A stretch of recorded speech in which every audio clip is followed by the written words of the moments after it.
Nós começamos a falar na última aula sobre o mosteiro da luz, não é? Então nós vamos continuar aqui na terceira aula, que vai abordar a santidade de Frei Galvão e também um pouco da figura de Helena Maria do Espírito Santo. Muito bem, o mosteiro vai surgir a partir de uma visão de Jesus Cristo. A Helena Maria do Espírito Santo, ela ficou 28 anos no recolhimento de Santa Teresa, aqui em São Paulo, como a gente já conversou um pouquinho na segunda aula, a localização ali na região do Carmo, da igreja de Nossa Senhora do Carmo, ou ao lado, né? Inclusive dentro dessa igreja aqui em São Paulo, há quadros muito antigos, provavelmente da época de Helena Maria do Espírito Santo. E ela ali, o confessor era Frei Galvão. Ela começou como uma pessoa de só ter vindo, com muita humildade. Ela tinha o hábito de sempre manter os olhos baixos quando falava com algum superior, né? Seja com a madre regente ou com o confessor, enfim. E elas eram recolhidas, então viviam em clausura. E nunca levantavam os olhos em sinal de respeito. É uma coisa que hoje a gente não tem como avaliar muito bem. E ela fazia também prolongados jejuns, às vezes ficava 5 dias sem comer, não é? E se alimentava assim frugalmente, um pedacinho de pão e um pãozinho maior durante o dia. E também é difícil entender como uma pessoa pode sobreviver. Mas são dons, as coisas que acontecem com a ação de Deus são inexplicáveis, são os nossos mistérios. E lá no convento, no recolhimento de Santa Teresa, o confessor era o Frei Galvão. E ela então se confessava com ele e relatou alguns fatos que aconteciam com ela. Ela tinha o dom da taptologia, ou tiptologia, melhor dizendo, que são barulhos que acontecem ao redor de uma pessoa que tem esse dom. São estrondos. E na época, Frei Galvão interpretava isso como uma ação do demônio. E ele não está totalmente errado, né? Hoje em dia, com a parapsicologia, nós vamos falar disso, a gente sabe que muitos desses fenômenos que acontecem, não os prodígios, não o sobrenatural, que é aquela coisa imensamente grande e diferente de tudo que o alcance humano pode ter, que é coisa de Deus. Mas os fenômenos parapsicológicos, eles estão muito bem classificados e esses barulhos podem ser simplesmente um efeito da própria mente da pessoa. No entanto, ele fala uma coisa interessante nesse relato, o Frei Galvão, que nós estávamos nos preparando, ela especialmente e ele, para a guerra futura. E nós estamos hoje vivendo essa situação de guerra, de decadência moral, ideológica, etc. e tal. E é mais uma premonição de Frei Galvão, como nós vamos ver. Então, um certo dia, ela se confessa com o Frei Galvão e a Helena Maria diz que teve uma visão de Jesus Cristo. Aqui em São Paulo, muito provavelmente nessa região aqui da Praça da Sé, ali do convento das Carmelitas, ou Nossa Senhora do Carmo, na época chamado de recolhimento de Santa Teresa. E que Cristo lhe aparece numa apresentação um pouco alegórica do pastor, do bom pastor, com várias ovelhas ao seu redor, algumas subindo pelos joelhos, uma aos ombros, e há um quadro na igreja de Santa Teresinha, na verdade é o teto da igreja, não é, sobre a congregação. Olhando lá para cima a gente vê, e inclusive isso eu fotografei e coloquei no filme de Frei Galvão para ilustrar esse episódio. Nós temos ali um bom Jesus, um bom pastor, com as ovelhas ao lado, nos ombros, nos braços, né? Que é uma tradição. E é interessante que o pastor era o símbolo de Deus na antiguidade judaica, na antiguidade dos hebreus, né? O símbolo, Cristo vai ser simbolizado como o peixe e como a cruz muito posteriormente, mas na antiguidade, o Velho Testamento, o Antigo Testamento, o Deus era simbolizado pelo pastor, pelo bom pastor. Então Cristo lhe aparece nessa alegoria ele diz: eis aqui as minhas ovelhas, vós podendo e querendo não construís um aprisco para elas. Então, isso deve ter sido uma visão muito forte e real, porque ela vai e confessa isso a Frei Galvão. Se ela não tivesse certeza que tinha sido uma visão ou não, ela provavelmente não iria nem comentar. Mas ela confessa e, num primeiro momento, Frei Galvão refuta, e pede para ela prudência, que isso pode ser também uma manifestação de sei lá o quê, e não põe muita crença naquilo. No entanto, essa visão foi tão forte, e é possível que tenha se repetido ou não, mas ela reitera isso a ele, que ele então decide consultar outros sábios, não sabemos exatamente quem, mas provavelmente o bispo ou algum teólogo. Ele faz consultas com outras pessoas da religião, de cultura, de sabedoria, e ele acredita então que seja uma visão real. E com isso, Frei Galvão volta a falar com Helena Maria do Espírito Santo, porque ela tinha interpretado essa visão como um pedido de Jesus para construir um novo recolhimento de irmãs, de irmãs de oração, de recolhimento, enfim, de recato e de caridade. E nós temos que entender, lembra que a gente falou no começo da segunda aula sobre o Marquês de Pombal, que ele havia expulso os jesuítas da América Portuguesa e também aconteceu a mesma coisa em toda a América. Estava também proibida a criação de novas ordens e até a construção de novas igrejas. Houve um banimento da religião muito forte, como a gente hoje, voltando a esse paralelo, vê o que acontece com os blocos comunistas, com os socialistas e tudo que acontece tanto no Oriente como aqui na América, a própria Nicarágua é um exemplo disso. Então estava proibido a criação de novas ordens religiosas, mas ela sentiu que precisava construir esse aprisco, não é? E é interessante também notar que no Novo Testamento, no Evangelho, Cristo fala que há outros apriscos, né? Eu tenho ovelhas que pertencem a um outro redil, e isso pode dar a interpretação de que nesta visão de Cristo, da Helena Maria, nessa aparição, que é uma coisa muito rara, um fenômeno muito raro, ele está se referindo a formar um aprisco no Brasil, um redil no Brasil. E vejam só como as coisas evoluíram. Nós vamos ver que foi daí que surge a construção do Mosteiro da Luz, e daí vem a santidade de Helena Maria, que morreu logo após a fundação, mas em odor de santidade, vamos falar sobre isso também, e o próprio Frei Galvão, que se torna o primeiro beato santo brasileiro.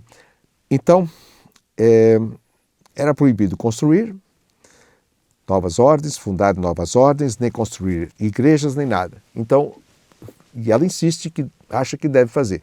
Frei Galvão, então, recomenda que ela faça uma carta, ela mesma, faça uma carta, hoje chamaríamos de ofício, né, ao Morgado de Mateus, o nosso governador de São Paulo na época, que era muito cristão, devoto também de Santana, como a gente já viu, de Nossa Senhora dos Prazeres, e ela pede um terreno que ele possuía, justamente nessa região, fora do termo da cidade, como vimos na primeira aula, fora do perímetro urbano, né, daquela pequena cidade de São Paulo, ainda muito incipiente, muito pobrezinha ainda em muitos aspectos, e ele tinha esse terreno onde tinha sido já fundada desde o século XVI, porque o padre Anchieta havia até rezado uma missa quando aquela igreja estava recém-inaugurada, né? Quase que não estava pronto. Era uma ermida da Luz.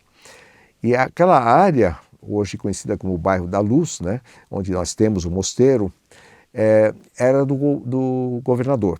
E ele faz, então, a oferta a Frei Galvão, a Helena Maria do Espírito Santo, desta área para a construção de um recolhimento, quer dizer, seria a ampliação do que já existia lá.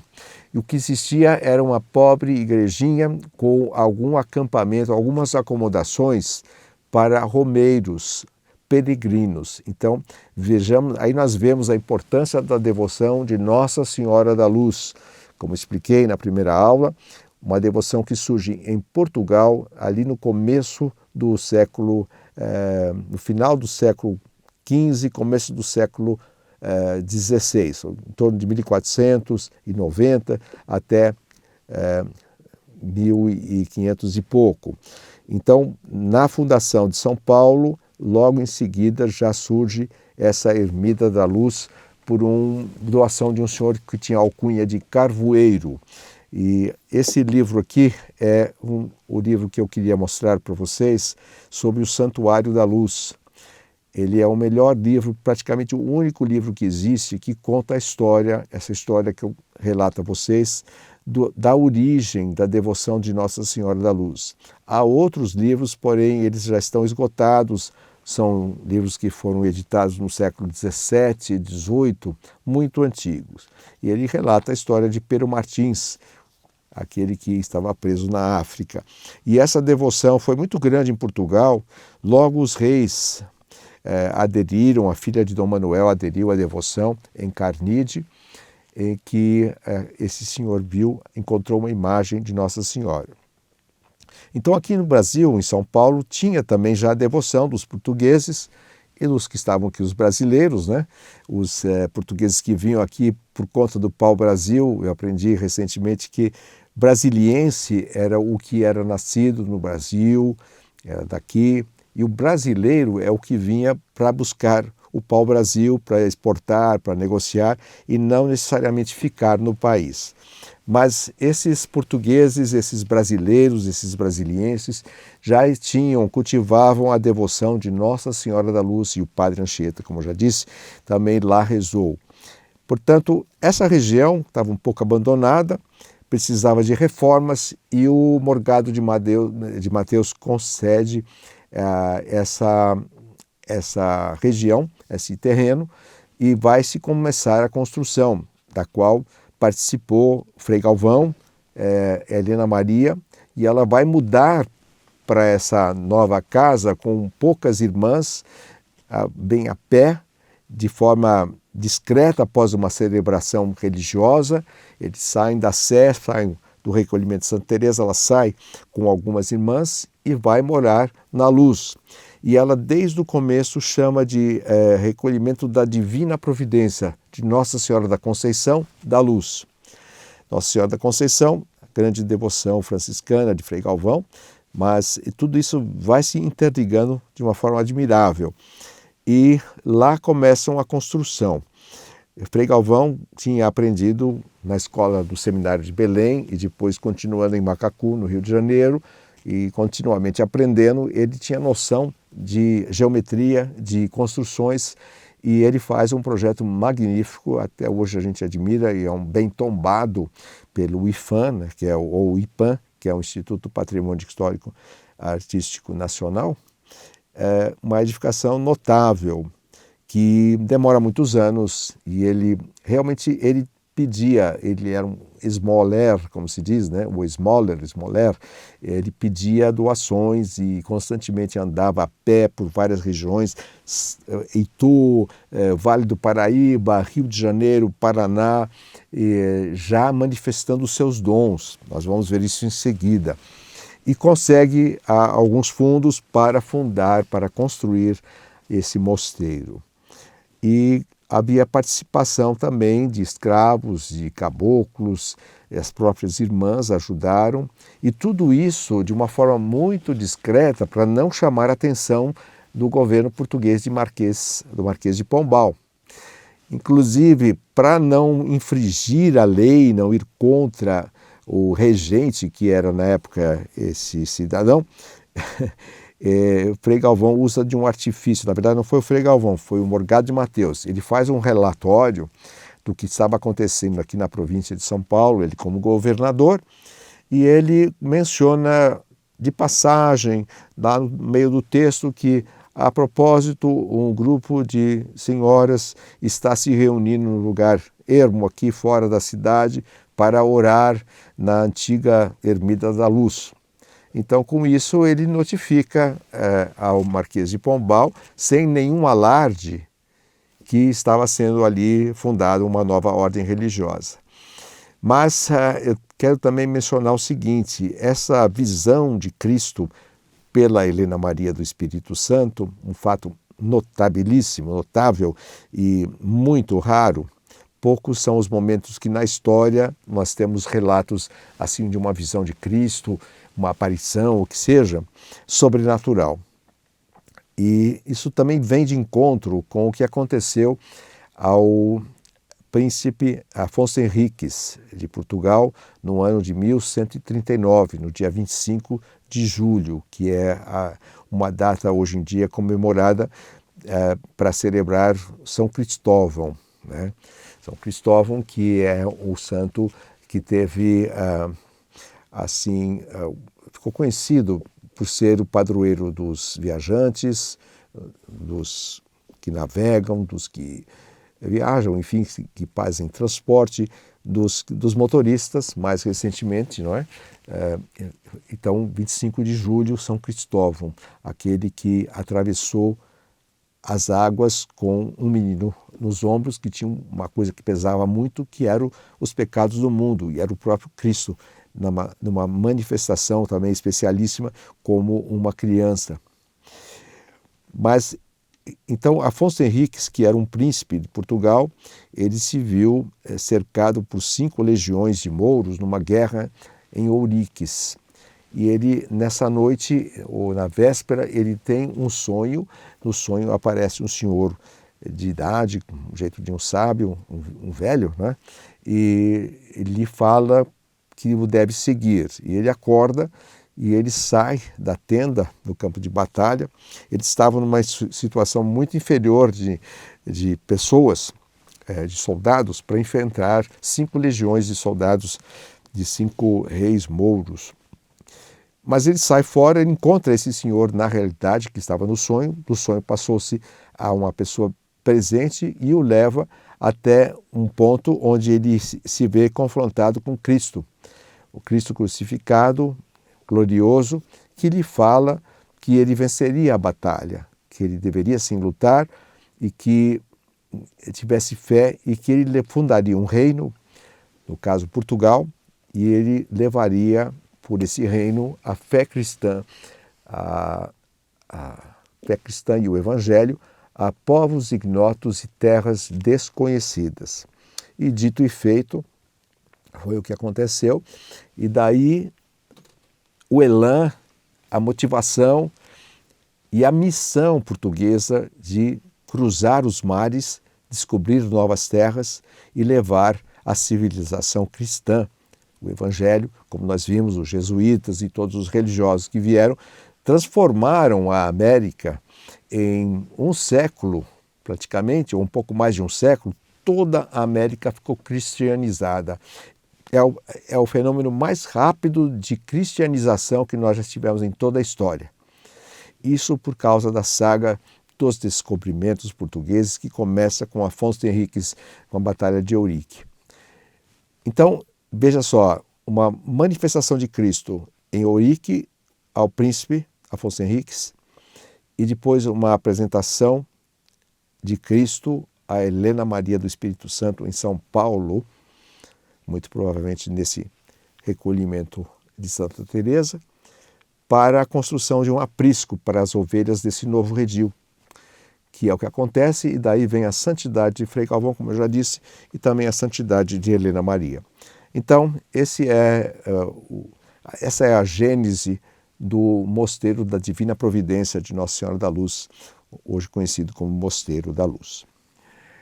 Os fatos prodigiosos que aconteceram, na verdade, eles acontecem quase que diariamente. Basta a gente observar a nossa vida, como nós sobrevivemos a cada segundo de uma forma prodigiosa. O próprio organismo humano, o próprio organismo da natureza, do universo, são situações maravilhosas e nós muitas vezes tomamos essas coisas a prioristicamente, ou a priori, não é?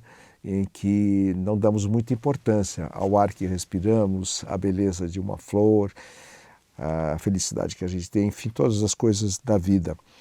Mas a construção do Mosteiro da Luz então começa com festas festas pequenas, né? Festas no coração de cada um desses personagens. O Morgado de Mateus, ele faz esse oferecimento no Natal de um certo ano, que eu vou até recorrer aqui novamente a uma obra do meu querido amigo Armando, professor Armando Alexandre dos Santos, que tem a cronologia que eu sempre recomendo que todos procurem fazer e ter, né? Mas a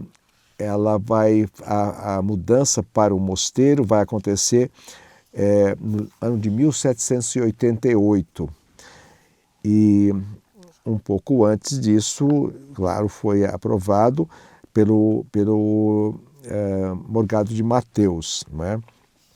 E Frei Galvão, então, ele participa da construção e há algumas coisas bastante curiosas, fatos que foram relatados por diferentes entrevistados durante a filmagem de Frei Galvão, o Arquiteto da Luz. A dona Teresa Maia, de Guaratinguetá, ela e o esposo Tom Maia, queridos amigos, profundos conhecedores do assunto, já escreveram várias obras sobre Frei Galvão e são os dois que cuidam, a família cuida da casa de Frei Galvão. Faço a sugestão de visitar em Guaratinguetá para ver a casa de Frei Galvão, o Museu Frei Galvão, enfim, há coisas muito boas lá, como também aqui em São Paulo.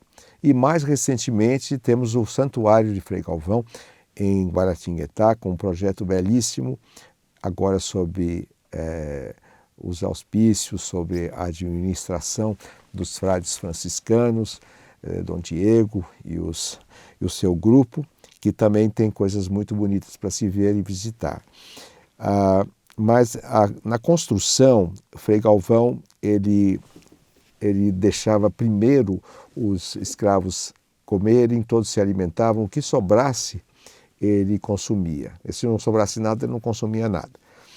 E um fato também curioso, a construção das paredes do convento, muros e paredes, acontecia um fato muito curioso, que só pode ser pela ação da divina providência, como a própria Helena Maria do Espírito Santo devotava muito e chamou o próprio mosteiro com esse nome, com esse título. As paredes, às vezes, durante a noite, elas eram construídas por mãos de anjos. Acredite se quiser, mas eu já vi um fato semelhante acontecer com uma estrada de pedras em Diamantina, um relato que houve nesse sentido. Então essas histórias estão nos livros, algumas, e outras não. Outras estão na tradição oral. Essas duas passagens dos escravos e da construção dos muros me foi relatada pela dona Teresa Maia logo depois da entrevista que ela deu, falando dos vários casos com Tom Maia, da vida prodigiosa de Frei Galvão. Então, eles vão mudar para lá e a construção do grande mosteiro continua. E Frei Galvão, ele também participa na construção de outras igrejas. Ele morava onde é a Faculdade de Direito do Largo São Francisco, era o convento dos franciscanos. Ali residiu 60 anos, eu já mencionei, e ele ia todo dia a pé até o canteiro de obras do Mosteiro da Luz. Lá ficava durante o dia, ele era o confessor, ele era o regente das irmãs e participante da construção. Mas ao lado da igreja de São Francisco há uma segunda igreja que ele ajudou a construir. Então nós temos aqui em São Paulo dois exemplos da arquitetura de Frei Galvão. E ele vai construir em 1811, ele vai fundar o recolhimento de Santa Clara, em Sorocaba, e também constrói ali a igreja. E depois de 11 meses ele volta para São Paulo em 1812. Nós já estamos saltando lá na frente. Muito bem, agora eu gostaria de falar sobre a santidade e os dons de Frei Galvão, né? Ele, em primeiro lugar, ele teve esse pacto com essa entrega a Nossa Senhora como escravo perpétuo. E ele faz um pacto com a Helena Maria, dela também ser uma irmã professa nesse sentido, entregando-se a Helena Maria, e ela também escreve com seu próprio sangue no verso dessa cédula de entrega perpétua à Nossa Senhora. E ela manifesta vários dons, e ele, quando ela morre, ele faz esse relato que eu li já um trecho para vocês, da santidade inerente de Helena Maria do Espírito Santo. Ela faleceu, como se diz, em odor de santidade. Isso é um fenômeno da parapsicologia, que as pessoas que têm santidade, têm muita bondade, quando elas morrem, duas coisas costumam acontecer, nem sempre, mas costumam acontecer. Uma é a incorruptibilidade do corpo. O corpo não se corrompe, ele fica preservado como se estivesse vivo, não é? E o outro é o odor de santidade, ou seja, um perfume de rosas, de flores, invade o ambiente da pessoa que morreu e ali permanece por muito tempo, inclusive em alguns casos até séculos depois. Casos de grandes santos, isso está na literatura, e aí eu recomendo sempre a leitura dos livros do Padre Quevedo, que é o maior parapsicólogo que nós tivemos no século XX, né? A parapsicologia é antiga, o Papa Bento XIV foi um grande parapsicólogo, nós tivemos o Papa Bento XVI recentemente, mas o Papa Bento XIV, também nesse século da fundação, da criação do Mosteiro da Luz, século XVIII, por volta de 1774, ele publicou 12 volumes em latim sobre, pasmem, os fenômenos da parapsicologia. E o Padre Quevedo me mostrou, mencionou isso, e eu vi na biblioteca dele, ele tem esses 14 volumes no Instituto Padre Quevedo, que é o sucessor do antigo instituto que o Padre Quevedo fundou, ele que faleceu não muito tempo atrás. Bom, então, Frei Galvão, ele começa a manifestar vários dons paranormais ou sobrenaturais, e a diferença é que o paranormal está no alcance do organismo e da pessoa humana. O sobrenatural é algo que vem de Deus e não há como se explicar. Em ambos os casos, são fenômenos espontâneos, imprevisíveis e que não podem ser dominados pela razão ou pela pessoa humana. Dentre esses dons, algumas coisas ficaram muito marcadas na biografia de Frei Galvão, como, por exemplo, a bilocação, né? A bilocação ou ubiquidade é um fenômeno em que a pessoa aparece em dois lugares ao mesmo tempo, dois lugares diferentes. Então, eu estou aqui e alguém me vê andando num carro em outra parte de São Paulo ou qualquer parte do mundo. Na maioria dos casos, esses fenômenos, em um lugar a pessoa fica quieta, fica parada. E em outro lugar ela está ativa. Agora, existe também o fenômeno da trilocação. E um caso recente, formidável, o admirável, é o do Padre Pio. O Padre Pio, na Itália, ele chegou a se manifestar em 3 lugares ao mesmo tempo. E num caso de bilocação, também fantástico, havia uma pequena cidade na Itália durante a Guerra Mundial, a Segunda Guerra, que ia ser bombardeada. Então os sinos da igreja tocavam normalmente, as pessoas se escondiam no porão, debaixo da cama, para aguentar o bombardeio. E naquele momento, quando o avião vinha chegando, um avião americano que ia bombardear, porque a guerra era contra o fascismo, e Hitler e Mussolini, etc., dentro da cabine do piloto aparece um monge, um frade, não é, franciscano, e que os incita a não bombardearem, não faça isso, não faça isso. Os pilotos ficam tão atrapalhados com aquela coisa inesperada, inexplicável, que eles passam por cima da cidade e não bombardeiam. E na cidade ninguém ficou sabendo o que aconteceu, os aviões passaram e foram embora. No entanto, um dos pilotos mais tarde, em Roma, viu num outdoor ou num cartaz a imagem do Padre Pio, não é? Que eu acho que estava vivo ainda. E ele então reconheceu e ficou claro, mas o Padre Pio, claro, não estava no avião, não tinha como um padre estar lá dentro. Então esse é um dos fenômenos de bilocação da história, são vários. E o Frei Galvão, então, ele tem alguns momentos em que isso acontece. O mais conhecido é um fenômeno quando ele estava rezando aqui na luz e ele para no momento e diz assim: vamos rezar por um moribundo.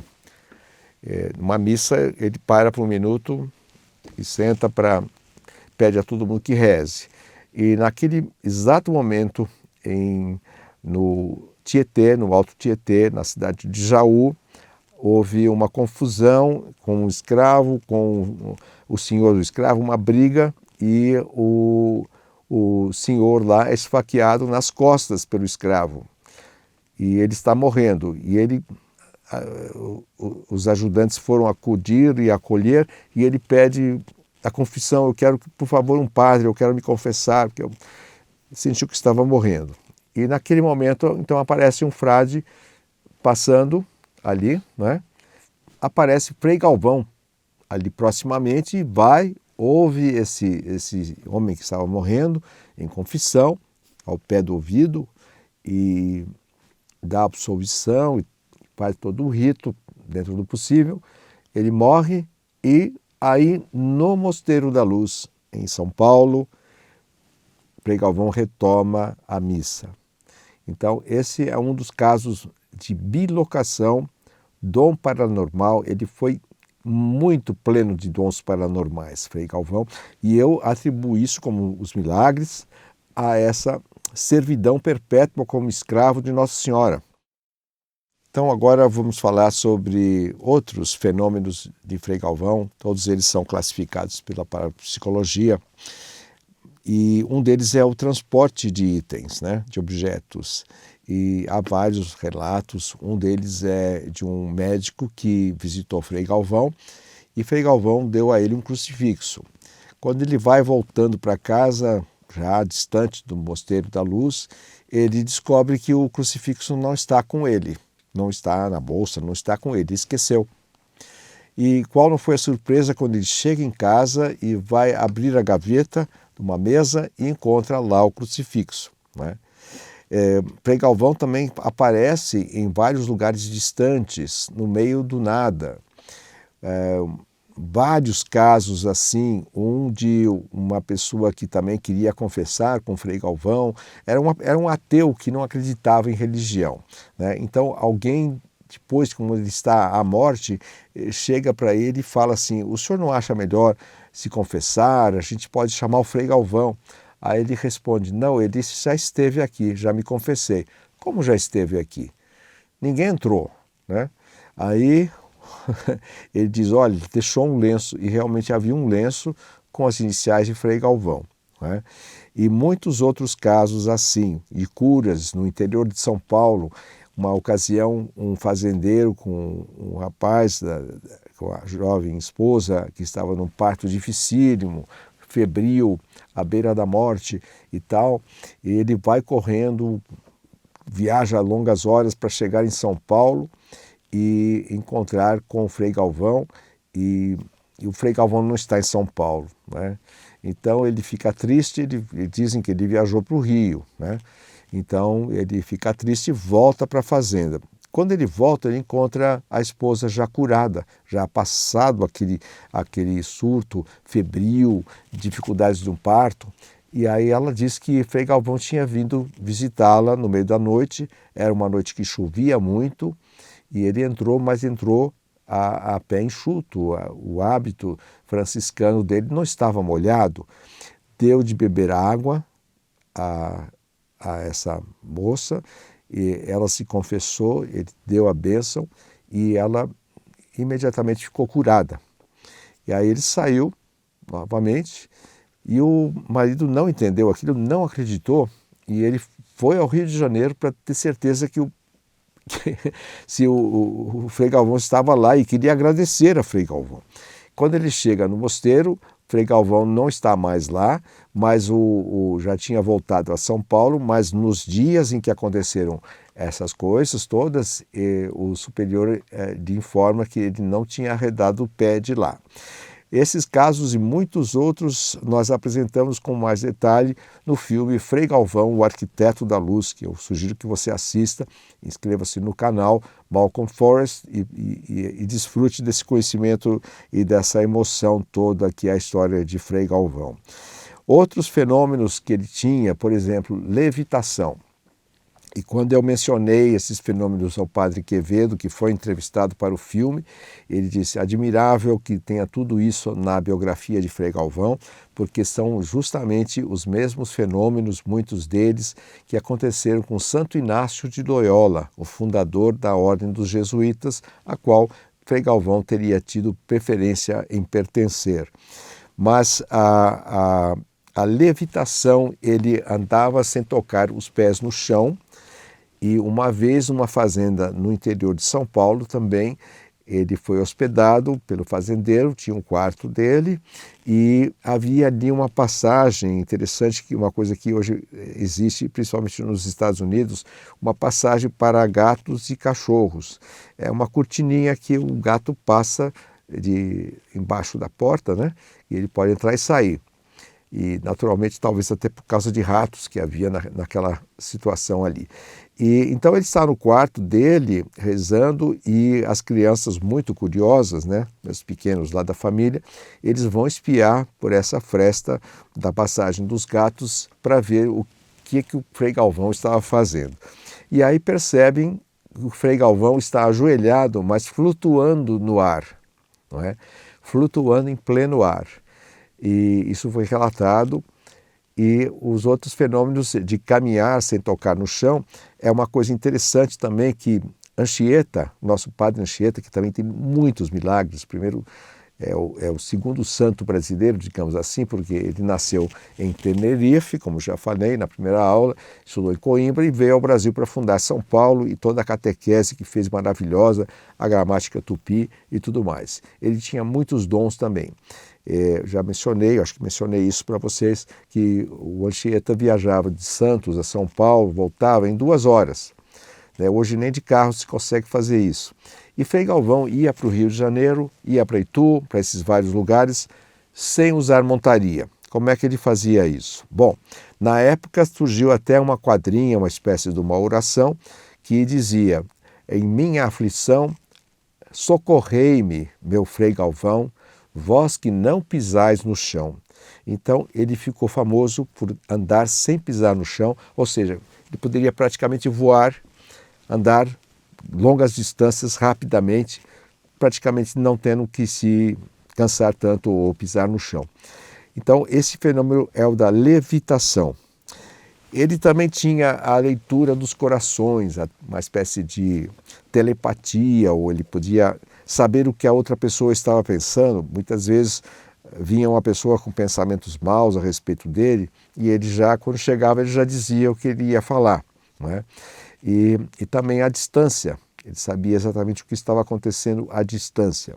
E há um caso que é interessante comentar, que em 24 de agosto de 1820, ele teve uma visão de uma guerra que estava estourando em Portugal. Então ele fica impressionado com essa visão que ele teve e ele convoca a comunidade do Mosteiro da Luz para a oração. Ele diz assim, toca o sino, convoca a congregação e ele diz: estourou uma revolução, uma guerra, arrebentou uma guerra em Portugal e vamos rezar. E isso foi exatamente a Revolução do Porto. Só se ficou sabendo meses depois, porque naquela época a comunicação era muito demorada.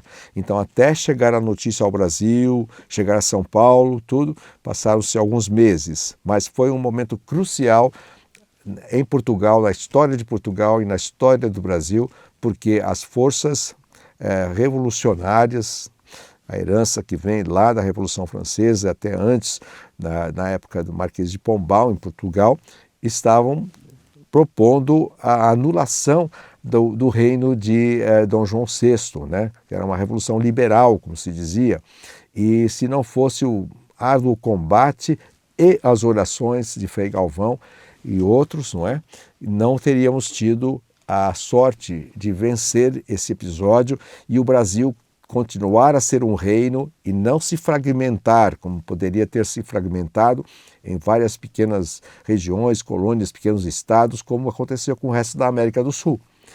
E Portugal foi preservado, o reino salvo, e aqui no Brasil, Dom Pedro I. Então, foi um ponto muito importante na independência do Brasil. Daí que eu digo a vocês que o Frei Galvão também participou de uma forma bastante indireta, mas bastante próxima, rezando pela vitória do bem contra o mal, nesse caso, com a revolução que acontecia lá em Portugal, na cidade do Oporto. Então, esses são alguns dos casos que a gente tem aqui na história de Frei Galvão, muitos outros há. São centenas de milhares de prodígios, milagres. Nós nem falamos dos milagres de cura. Eu vou falar um pouco a seguir, nesta aula e na próxima, sobre as pílulas devocionais de São Frei Galvão.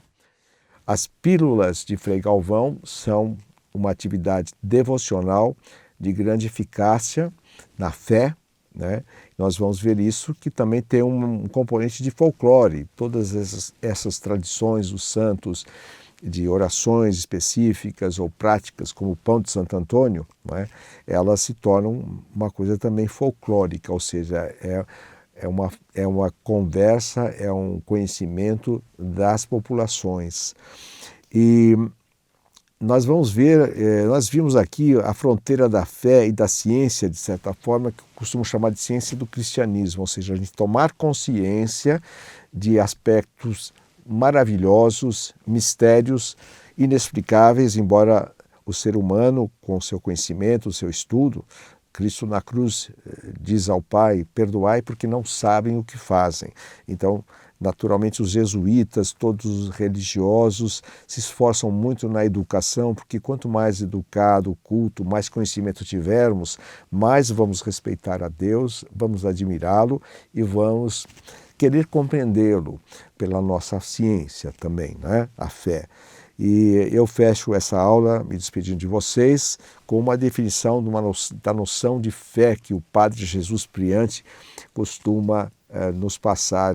Eu faço uma revisão semanal de cartas teológicas, filosóficas, com muito conhecimento histórico também, do Padre Jesus Priante, da Espanha. Ele diz que a fé é um modo de já possuir aquilo que se espera e um meio de conhecer as realidades que não se veem. Isso é, na verdade, uma citação de Hebreus 11, 1 a 19, não é? Então, com isso, nós fechamos aqui essa terceira aula, convidando vocês para a quarta aula, onde nós vamos tratar dos aspectos culturais e memoriais, espirrando já no século XX, no século XXI, da devoção de Frei Galvão, das pílulas e toda essa santidade e essa beleza histórica da nossa religião. Até lá!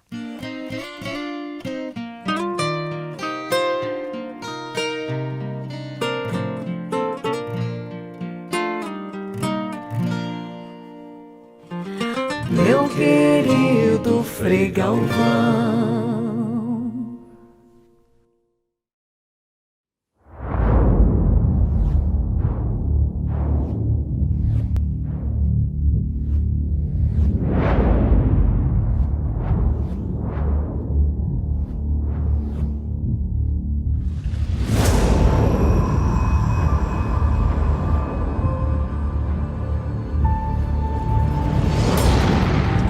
Eu, Frei Antônio de Santana, me entrego por filho e perpétuo escravo da Virgem Santíssima,